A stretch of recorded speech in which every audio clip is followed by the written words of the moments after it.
Zivadin Jovanovic, former Minister of Foreign Affairs of Yugoslavia, has said the West isn't looking to stop the Ukraine crisis, but to protract it to the benefit of its own interest and hegemony. Najavljene su nove isporuke teškog naoružanja, tenkova, artiljerijskih oruđa, raketa. Formira se nekakva koalicija za isporuku borbenih aviona. Kijev traži balističke rakete, podmornice. Zapad u stvari neprekidno tim isporukama doliva ulje na vatru ratnog požara i čini da rukovodstvo u Kijevu živi u iluzijama u moguću pobedu.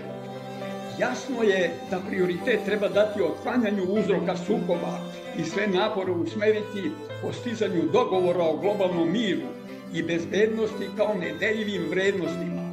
To treba da bude prioritet za delovanje svih miroljubivih snaga.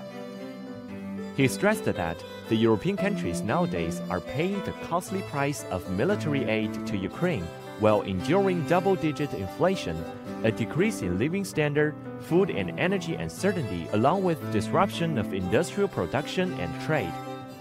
Verujem da će Evropa dosta biti suočena sa dugotrajnim ekonomskim, energetskim, socijalnim i političkim posljedicama gotovo slepe poslušnosti njene upravljačke elite prema Americi.